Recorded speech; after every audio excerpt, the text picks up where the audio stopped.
Urdu second year کا دوسرا سبق تشکیل پاکستان، مصنف میاں بشیر احمد ہیں۔ خلاصہ ہے، ہندوستان میں اسلامی حکومت کہنے کو اورنگزیب عالمگیر کی وفات 1707 کے 150 سال بعد تک قائم رہی، لیکن حکومت کی طاقت 18ویں صدی کے وسط تک ختم ہو چکی تھی۔ 1803 میں انگریزوں نے دلی میں داخلے کے ساتھ مسلم زوال کو مکمل کیا۔ معاشرتی اصلاح کا کام شاہ ولی اللہ اور شاہ عبدالعزیز نے شروع کیا۔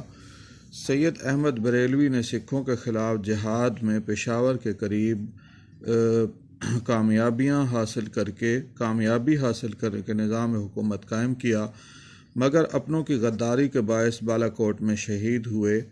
سر سید ان کے ہم خیال تھے۔ بہار میں مسلمانوں کے اصلاح و مدد کے لیے فرائضی تحریک شروع ہوئی۔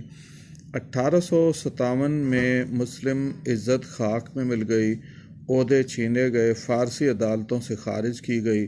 سر سید نے اصلاح کا کام شروع کیا، مسلمانوں کو نئے علوم کی طرف لائے، رسالہ تہذیب الاخلاق جاری کیا، علی گڑھ کالج بنایا، پنجاب کا دورہ کیا، لاہور میں انجمن حمایت اسلام بنائی گئی، آل انڈیا محمڈن ایجوکیشنل کانفرنس بھی قائم کی گئی۔ 1885 میں انڈین نیشنل کانگریس بنی۔ سر سید نے مسلمانوں کو اس میں شمولیت سے روکا، رسالہ اسباب بغاوت ہند لکھا۔ بالآخر 1898 میں قوم کو جگا کر داعیے اجل کو لبیک کہہ گئے۔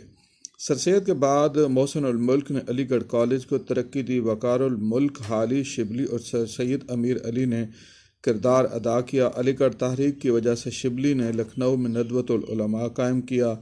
اقبال نے اپنا معروف فلسفہ خودی پیش کیا، توحید، حضور سے محبت، قرآن کا مطالعہ اور امید پسندی کا درس دیا۔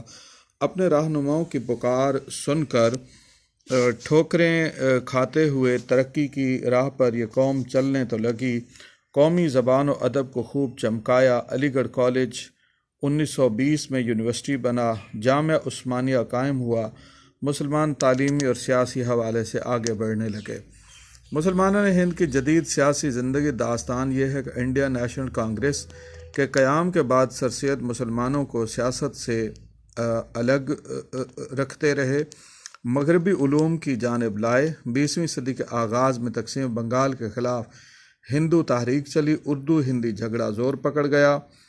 ان حالات میں 1906 میں مسلم لیگ بنی۔ 1911 میں تقسیم بنگال منسوخ ہوئی۔ مجبوراً مسلمانوں نے سیلف گورنمنٹ کا مطالبہ کرتے ہوئے کانگریس کی طرف تعاون کا ہاتھ بڑھایا۔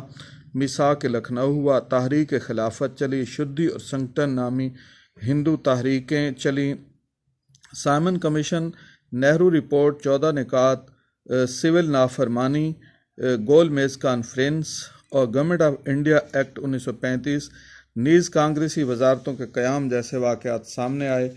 مسلم لیگ کے علاوہ جمعیت العلماء بنی، خدائی خدمتگار اور مجلس احرار کا قیام عمل میں آیا، مگر قائد اعظم سب سے نمایاں ہو کر ابھر کر سامنے آئے۔ 23 مارچ 1940 کو قرارداد پاکستان نے تحریک کو نیا رخ دیا۔ شملہ کانفرنس بے نتیجہ رہی۔ 1945-46 کے انتخابات میں مسلم لیگ کامیاب ہوئی، وزارتی مشن آیا۔ ہندو مسلم فسادات کانگریس نے شروع کیے۔ جنوری 1947 میں مسلم لیگ کی زبردست تحریک اٹھی۔ 3 جون کو ہندوستان اور پاکستان کی آزادی کے متعلق نیا منصوبہ برٹش حکومت نے جاری کیا۔